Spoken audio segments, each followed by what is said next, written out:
One of the first times I've ever used a bidet was at this spa, and it genuinely changed my life. Being here inspires warmth, literally, and also spiritually. For my fellow monthly moon havers, being in saunas help lots during the luteal phase. The hormone ENPF, what helps our brains grow and integrate new habits, gets encouraged. Saunas help the body release feel-good hormones, making it the best place to mentally release and have motivated blood flow throughout the whole body. Being cold often keeps one in survival mode, keeping us in a headspace that we always gotta work hard and be productive for safety.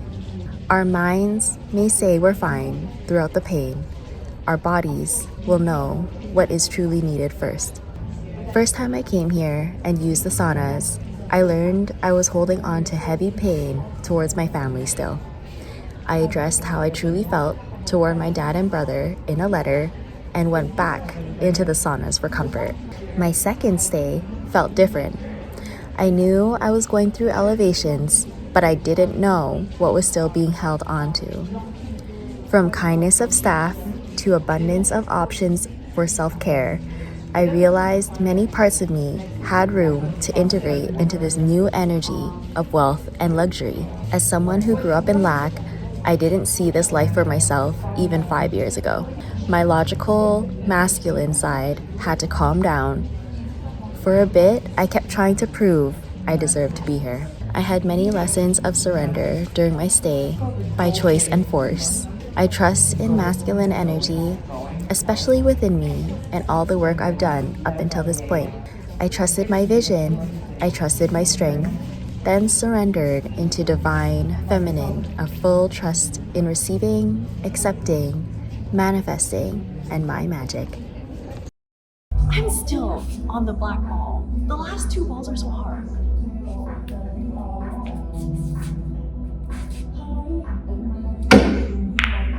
I'm about to put all the other balls in right now.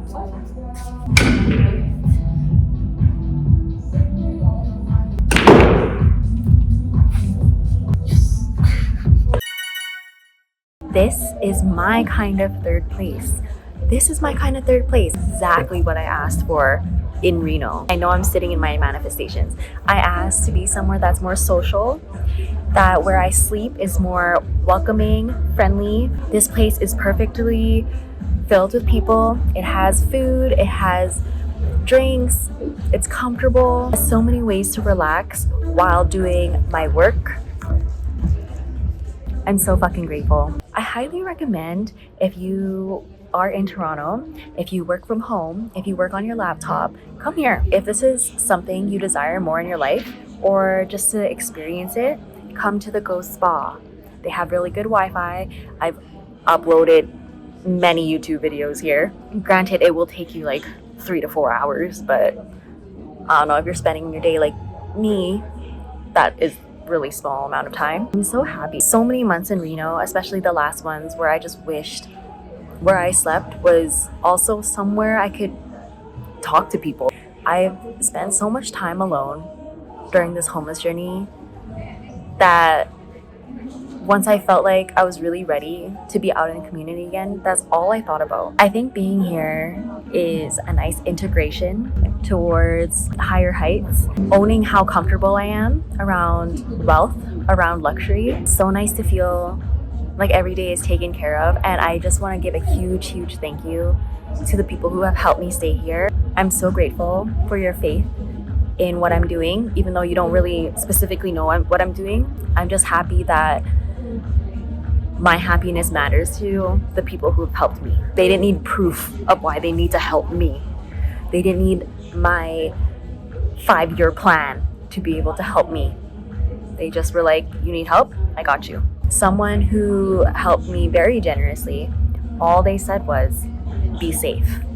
Having that kind of message with resources being sent felt very game changer for me. This was when I completely surrendered into my feminine energy, wanted to absolutely trust in my receiving. When I was having a really hard time a couple days ago, I reached out to my dad. I asked him for help.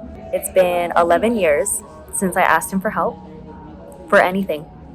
Ever since I got my car license, I just felt like there's no point in asking for him for anything because I never felt like I could rely on him. My dad, and I'm just gonna say my family, my close family, are not support system for me. After asking my dad for help and not hearing a thing from him the whole day, it brought me into a panic. Chose surrender, because the day before that I chose panic the whole day, and I saw what that did to me mentally, and I was like, you know what, I can't do that again.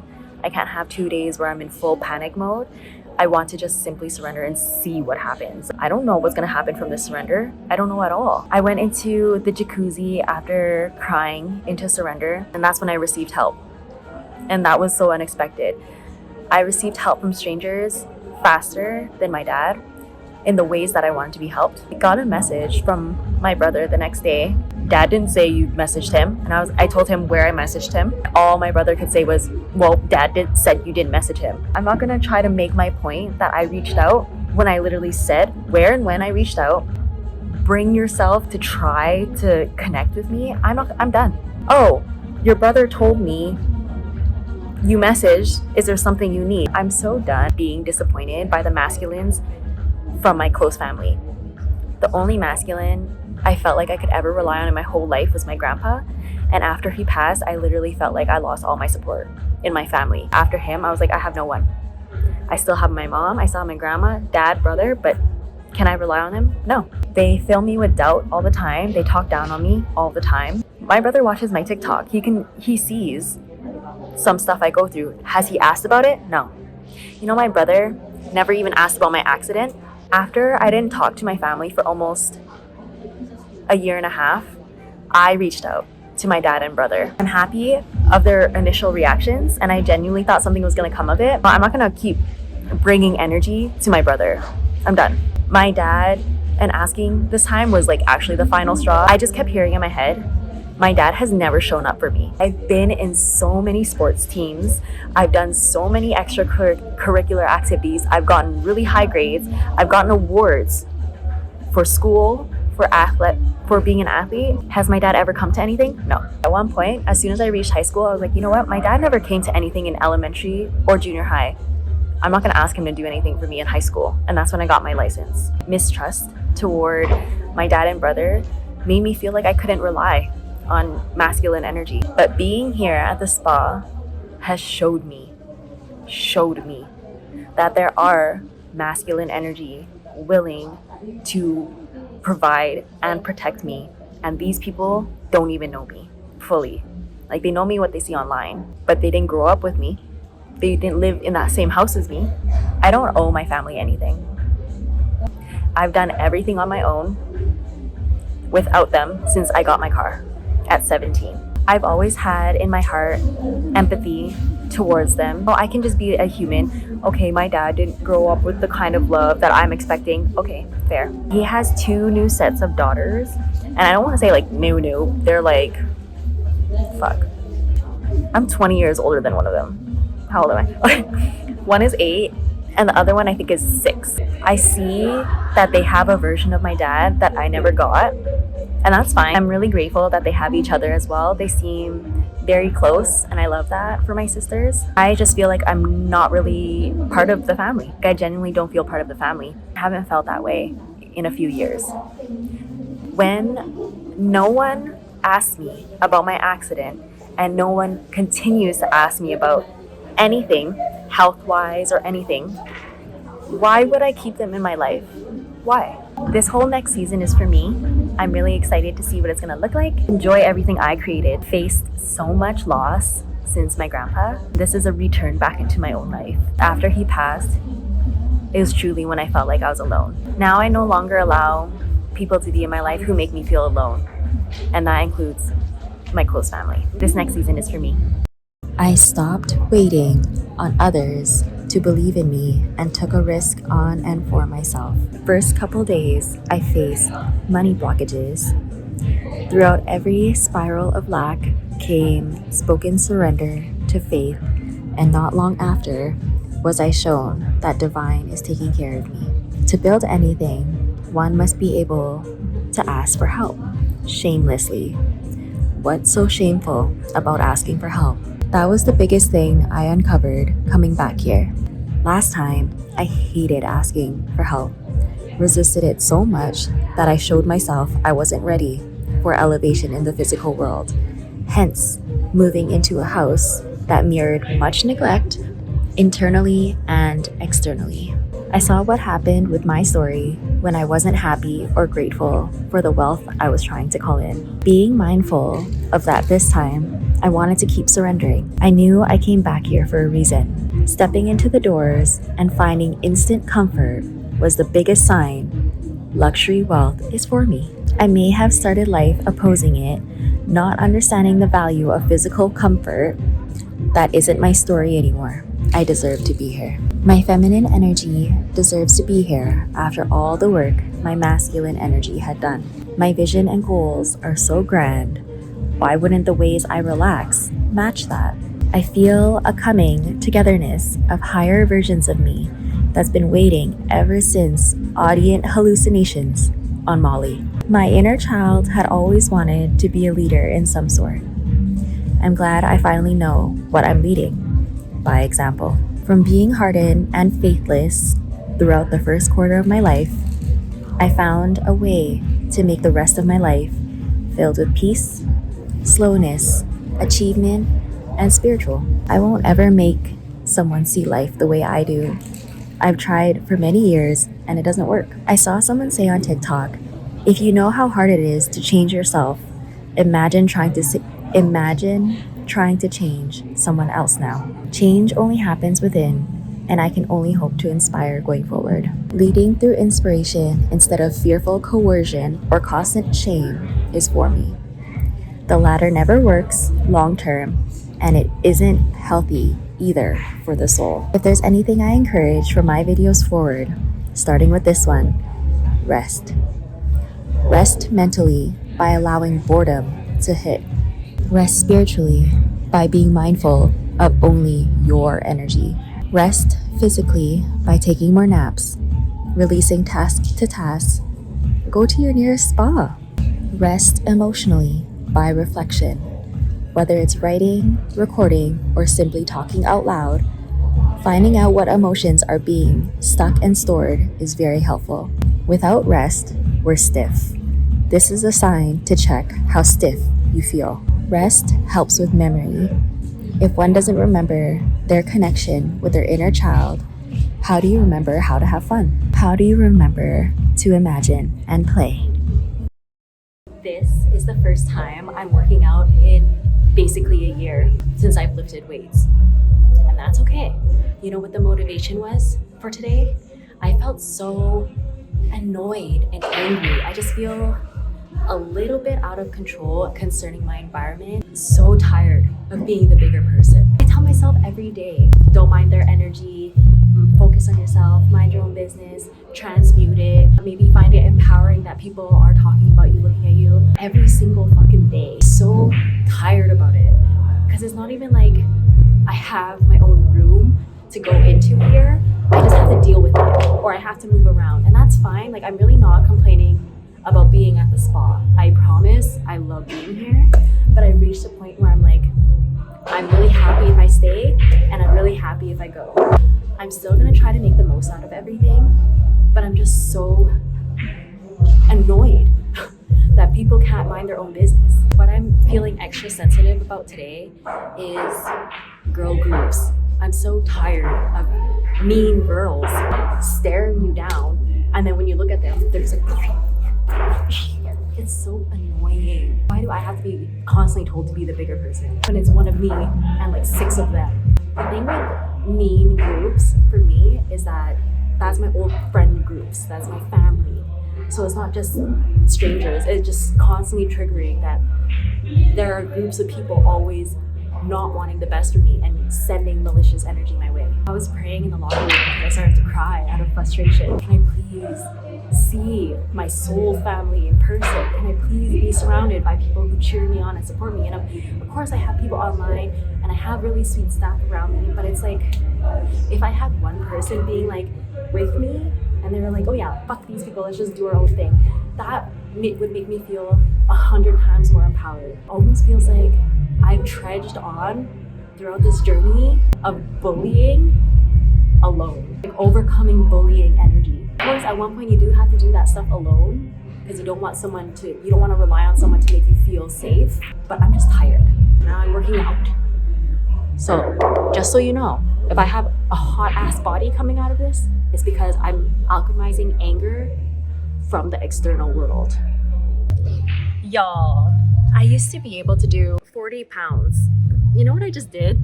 15. And that's... my legs feel like noodles. I decided I'm officially done with people or letting people set the tone for how I feel and how I feel through experiences. For example, today, speaking on being super sensitive about my surroundings, I feel validated in that. I see how it could have been a projection coming out from past experience. I could see that. It doesn't have to be a big deal. What I uncovered through being triggered by my surroundings is that I validate that there's groups of people at a time making me uncomfortable. It's not a normal thing to sit around in a circle and point at and just talk about someone. It's not normal. It's not cool to make someone feel more outcasted because they're alone. The people who try to make fun or make me feel weird about being alone are the same people who don't know how to be alone at all. So I understand that. I really do. I think it was just triggering me because I really wish someone just was on my side, didn't try to fight how I was feeling about something. I feel like with groups, I've always been made to feel like my feelings were not valid, my experiences were not valid. It's because I really thought more about it. I got told so much advice today to be the bigger person, ignore them. How many times are you going to tell the victim of bullying that? How many times are you going to keep telling him to ignore, not say anything, don't speak up? The people who just constantly let it slide enable bullying. You know how bullying stops? Awareness. And the more people that know about it, the more help you get. It actually does take a lot for me to speak up about something. I can be so forgiving, and I do want to be the bigger person most of the time. When I reach a point where I want to say something, it's because imagine facing it every day. If I was at home, like if I had my own space to go into my own room, to shut out from the world and be in my own hermit, and then go back into the world around these kind of people, that's fine. My energy is around people all the time. The lack of understanding bothers me a lot. I know it takes a lot for some people to see something from another side because all we want to do is relate. But I had a TikTok comment saying that, oh yeah, they understand how I feel, but this is a habit of mine. This is a routine. I should break out of it. I should be the bigger person. I only think that because I'm paranoid. And I'm like, oh, so you know me fully, hey? You know exactly why I'm reacting this way, hey? Frustrates me. I feel like if you're not open to many perspectives, I wouldn't ever want your unsolicited advice because there's incapability to see multiple perspectives at the same time. And that's something I love and appreciate. I understand trying to relate to someone, but there's a whole other side of just simply dismissing and gaslighting because you never went through it. I'm so grateful that I spoke up anyways to a staff member. One of my favorite staff members, I told him, is there anything I should be worried about? Do staff not like me here? And he literally was like, what? Which staff is like that? What staff is giving you dirty looks? That was his first reaction. He didn't question, why do you feel that way? No, our staff is amazing. No. He literally was like, I believe you. Who was it? Hearing that, and then seeing him proceeding to be like, don't forget to tell me who it is. Find out their name. He's so adamant on finding out who it is for me. That kind of support is for me. He didn't make me question how I felt at all. He just straight up believed me. I'm just over being around people who make me doubt my feelings all the time. No more room for that. Picture your mother and your father right now and tell them you understand. I understand. You understand their pain. I understand your pain. You understand their fear. I understand your fear. But you no longer will carry it. I am no longer. Dear Mom, I forgive you for abandoning me. I forgive you for honestly not really ever being a mom to me. I never experienced nurturing from you, but then I think of your inner child and how you never received those things either. I forgive you, Mom, for not showing me what motherly love was. I forgive you for the lack of understanding, compassion, and maturity. I forgive you for opening up to you about something really painful for me and receiving only that happened me too. I forgive you for never really trying for me. I forgive you for not showing up. I forgive you for the love bombing and the inconsistencies. Going forward, I would really like to just see the inner child in you. I validate everything I experienced, but I give you compassion too. Thank you for really laughable times when we were okay. I love you, Mom. I forgive you, and I let you go with so much love. My kids will be free. I let go of the generational trauma within your line of feeling like you had to work so hard to receive any love, to feel like you had to be so outside of yourself to receive anything good. I give you so much compassion, Mom, and I'm really sorry you had to go through that. I love you, and I let you go. I love you, Mom, and I forgive you. Dear Dad, I'm really grateful that I reached out for help. I'm really grateful that I tried instead of just succumbing to what's the point. I forgive you for never showing up for me. I forgive you for feeling disappointed so often. I forgive you for making me wait on you so much. I forgive you for the lack of emotional connection, lack of understanding, and lack of attention. I forgive you for showing up for